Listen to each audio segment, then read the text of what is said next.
नमस्कार, मैं हूं आपके साथ मयंक। आज 26 तारीख है और जो खबरें आ रही हैं, मैं देखिए सीधा पॉइंट पे आना चाहता हूं। जो खबरें आ रही हैं ईरान से, वो इस ओर इशारा कर रही हैं कि एक बार फिर बड़ा हमला हो सकता है और ईरान ने उसकी तैयारी कर ली है। जो सोर्सेज बता रहे हैं, ईरान ने एक बार फिर 500 से ज्यादा खैबर शेकन मिसाइल्स जो हैं वो लॉन्च पैड्स पर तैनात कर दिए हैं। मैं रिपीट करता हूं फिर से, जो सोर्सेज से खबरें हैं, ईरान ने बड़ी संख्या में खैबर शेकन मिसाइल्स, जो कि 500 से ज्यादा नंबर्स में बताई जा रही हैं, उसको लॉन्च पैड पे तैयार कर दिया है। यह बिल्कुल वैसे ही है जैसे जब इस बार हमला हुआ था, 40 दिन की जो जंग हुई उसके पहले शुरुआत में जो हालात थे वो फिर वैसे ही हो चुके हैं और ईरान फिर एक बार अलर्ट मोड में है। आपने देखा जिस तरह से अमेरिकन बेसेस को निशाना बनाया गया, जिस तरह से इजराइल में बड़ा नुकसान हुआ, लगातार मिसाइलें बरसी, अब उसी अंदाज में, उसी पैटर्न में एक बार फिर ईरान ने अपने सारे मिसाइल लॉन्च पैड्स रेडी कर दिए हैं और बड़ी संख्या में मिसाइल्स का मूवमेंट है। जो बीच में वो जो खबर है वो एक अलग है कि सरप्राइज क्या होगा, वो मैंने आपको पिछले वीडियो में भी बताया। खुर्रम शहर 5 यानी ईरान की इंटरकॉन्टिनेंटल बैलिस्टिक मिसाइल, इसको लेकर दो तरह की खबरें हैं। एक खबर यह है कि ईरान इसका टेस्ट कर सकता है और अपनी आईसीबीएम को दुनिया के सामने रख सकता है।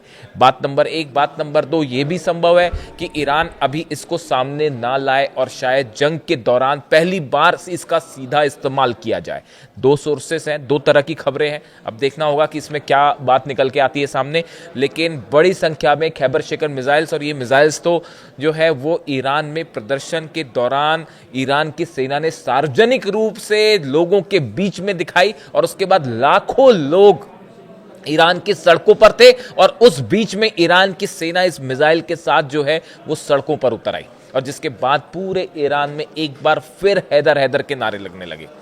देखिए, ये मिसाइल्स को लेकर खबर है। इसके अलावा देखिए आप, दूसरी सबसे अहम बड़ी खबर, बीती रात को इजराइल से बेन गुरियन एयरपोर्ट से 5 अमेरिकन रिफ्यूलिंग टैंकर्स ने जो है उड़ान भरी है। ये प्लेन्स हैं अमेरिका के जो कि बेन गुरियन एयरपोर्ट पर खड़े थे। इन्होंने यहां से उड़ान भरी हॉर्मूज की तरफ। और जो सोर्सेज हैं वो ये बता रहे हैं कि जो अमेरिका के एयरक्राफ्ट कैरियर्स हैं या जो ऐसे जहाज हैं जिनमें तैनात होते हैं F-35, F-16, F-18 प्लेन्स, इनमें रिफ्यूलिंग करने के लिए ये टैंकर्स ने उड़ान भरी थी, रिफ्यूलिंग प्लेन्स ने उड़ान भरी थी तेल अवीव से।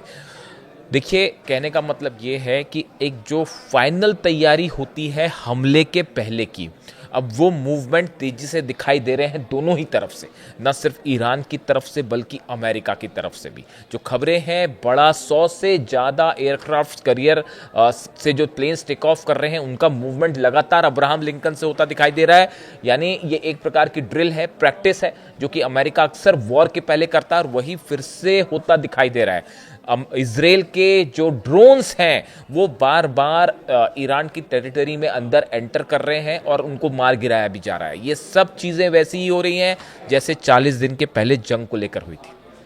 अब देखिए, इसी के साथ कल 2 घटनाएं ऐसी हुई हैं जो बड़ा इशारा करती है। देखिए, कल हॉर्मूज में अचानक यूएई के आसपास का जो इलाका है, इस पूरे इलाके में जीपीएस सिस्टम जो होता है, जिसका नेविगेशन में इस्तेमाल होता है, वो पूरी तरह से बंद हो गया। उसका नतीजा ये हुआ कि यहाँ जो जहाज थे, जो जहाज खड़े हुए थे अलग अलग देशों के, उन सब के जीपीएस सिग्नल्स गायब हो चुके थे। इसका मतलब यह है, कुछ आप इसको अगर सरल शब्दों में समझें तो यह स्थिति ऐसी है कि समंदर में जहाज खड़ा है और वो रडार से गायब हो चुका है। अब उसके बाद उसके पास खुद कोई जानकारी नहीं है और वो खुद भी रडार से गायब है। बताया जा रहा है कि करीब 50 से 100 शिप्स ऐसे थे जो रडार के सिग्नल से गायब हो चुके थे और जो जीपीएस सिस्टम है वो पूरी तरह से हैक कर लिया गया। अब ये हैक किसने किया? बताया जाता है, जो एक्सपर्ट्स बता रहे हैं कि ईरान की तरफ से ये बड़ा एक सिग्नल दिया गया कि अगर किसी तरह का अटैक होता है तो ईरान क्या कर सकता है। हालांकि कुछ देर बाद वो सिग्नल्स फिर ऑन हो गए, जीपीएस फिर काम करने लगा, लेकिन ये बड़ा एक हैक माना जा रहा है जो ईरान की तरफ से अंजाम दिया। ये सीधी सीधी वार्निंग है कई देशों को। और अब देखिए, उसी के साथ एक और खबर, जॉन हीली रक्षा मंत्री हैं ब्रिटेन के। ये दोनों खबरें कल एक साथ आई बड़ी और एक कुछ इशारा भी करती हैं, अब आप समझ जाइए। जॉन हिली हैं ब्रिटेन के रक्षा मंत्री, ये अपने प्लेन से उड़ते हैं और अचानक इनके प्लेन का जीपीएस सिस्टम जो है वो भी बंद हो जाता है। देखिए जो खबर थी, एन आरएएफ एयरक्राफ्ट, आरएएफ यानी रॉयल एयरफोर्स ब्रिटेन की, an RAF aircraft carrying defence secretary John Healey reportedly lost GPS capability while flying back from Estonia near Russian territory. रूस की टेरिटरी के पास इंग्लैंड के रक्षा मंत्री का प्लेन जैसे ही आता है वो जीपीएस सिस्टम उनका काम करना बंद कर देता है और उसके बाद उनको दूसरे नेविगेशन सिस्टम का इस्तेमाल करके आनन फानन में उस प्लेन को लैंड करवाया गया। वहां इंग्लैंड के रक्षा मंत्री का जीपीएस गायब हो गया, हॉर्मूज में जो है वो जहाज जो खड़े थे उनसे जीपीएस गायब हो गया। देखिए ये रूस और ईरान, देखिए खबरों में पीछे ये चल रही है, रूस, ईरान और चीन, इन तीनों ने मिलकर एक पुख्ता प्लानिंग कर ली है कैसे मिडिल ईस्ट से अमेरिका को बाहर किया जाए। डील को लेकर क्या करना है, जो न्यूक्लियर प्रोग्राम को लेकर क्या करना है, किस बात पर बात की जाए, किस पर नहीं की जाए, एक बड़ा प्लान तैयार हो चुका है। इतना ही नहीं, मिलिट्री एक्सरसाइजेस को लेकर भी तीनों देशों के बीच में खासा कोऑर्डिनेशन देखने को मिल रहा है। आप अगर पिछले 2 दिन की बात करें, रूस ने क्या क्या फायर कर दिया यूक्रेन के ऊपर, देखिए ओरेशनिक मिसाइल से हमले किए गए हैं, किंजल मिसाइल बरसा दी गई हैं, कैलिबर मिसाइल बरसा दी गई हैं, जिरकॉन मिसाइलों से हमला हो रहा है, इस्कंदर से हमला हो रहा है। यानी रूस और नेटो के बीच में अब तक का सबसे बड़ा की जंगी हालात पैदा हो गए हैं। यह मामला अब यूक्रेन तक सीमित नहीं है, मामला पहुंच चुका है नेटो वर्सेस रूस। और इंग्लैंड, जर्मनी, फ्रांस सब के सब इस बात को लेकर खतरे में दिखाई दे रहे हैं कि अब ये सीधी जंग हो सकती है रूस और नेटो के बीच में।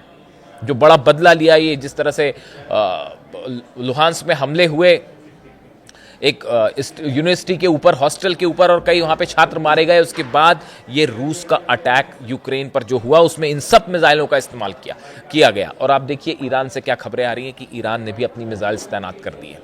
बड़ी सारी चीज़ें ऐसी हो रही हैं जो एक साथ हो रही हैं। आप जब भी देखें कि किसी तरह की कोई बात ईरान की तरफ से होती है, डील कैंसिल होने वाली है, डील में कोई बाधा वाली बात आती है, तो रूस की ऑयल रिफाइनरीज पर हमले हो रहे थे। पिछले 1 महीने से ये खेल चल रहा था और रूस का साफ कहना है कि ये अमेरिका के इशारे पर ये हमले किए जा रहे हैं। इस तरह की बात जो है वो कई बार सामने आ चुकी है। रूस के रक्षा मंत्री भी इस बात को कह चुके हैं कि जो है वो मिडिल ईस्ट को स्टेबल नहीं होने देना चाह रहा है अमेरिका। इस तरह की बयान बार बार रूस की तरफ से आ रहे हैं, वो एक चेतावनी देने की कोशिश कर रहे हैं। तो देखिए इन हालात में अब खबरें ये हैं जो मिडिल ईस्ट से हैं, एक बार फिर जंग की तैयारी है, बड़ी जंग की तैयारी है। पूरी इजराइल की एयरफोर्स जिस समय ट्रंप की तरफ से इशारा मिलेगा हमले को तैयार हो जाएगी और उसका नतीजा होगा ईरान की तरफ से भयानक पलटवार, शायद ऐसा पलटवार जो अब तक देखने को नहीं मिला। यही वजह थी कि कल ईरान के 4 बड़े अधिकारियों ने, मैंने वीडियो बनाया था इसका, 4 बड़े अधिकारियों की तरफ से अलर्ट दिया गया कि अगर हम पर हमला होता है, अहमद वाहिदी साहब IRGC के प्रमुख, वो खुद ये कह रहे हैं कि अगर हमला होगा तो इस बार जो है वो ऐसा जवाब मिलेगा जो इतिहास ने कभी नहीं देखा होगा। देखिए दूसरी अहम बात यह है जो बार बार एक्सपर्ट ये कह रहे हैं कि नेतन्याहू किसी सूरत में अमेरिका और ईरान के बीच में समझौता नहीं होने देंगे और इसके लिए नेतन्याहू की तरफ से बड़ी लॉबिंग भी की जा रही है। देखिए मैं आपको कुछ नेताओं के नाम बताता हूं, ये अमेरिका के हैं, मार्क डुडोविट्स, अगर इनकी बात करें, लिंडसे ग्राहम, टेड क्रूज, ये वो नेता हैं, ये वो बिजनेसमैन हैं जो नहीं चाहते किसी तरह का डील हो ईरान और अमेरिका के बीच। इन सब का बड़ा भारी दबाव है डोनाल्ड ट्रंप के ऊपर। आप अगर इनको सर्च करें, Mark Dubowitz, Lindsey Graham, Ted Cruz, Lindsey Graham के बारे में तो मैं पहले भी बता चुका हूं आपको, इनको आप सर्च करें तो आपको समझ आ जाएगा कि कैसे एक बड़ी लॉबी अमेरिका में काम कर रही है जो किसी सूरत में ईरान और अमेरिका के बीच डील नहीं होने देगी। ये वो लॉबी है जो इजराइल को सपोर्ट करती है, जो नेतन्याहू को सपोर्ट करती है। इसीलिए कहा जा रहा है कि एक बार फिर हालात जंग के लिए तैयार हैं और सिर्फ एक इशारे के बाद हो सकता है हज का इंतजार किया जाए खत्म होने का, और हो सकता है बीच में भी हमला हो जाए। इस तरह की आशंकाएं जताई जा रही हैं। जो भी अपडेट होगा आप तक पहुंचाऊंगा। वीडियो कैसा लगा कमेंट करके बताइए। Thank you so much.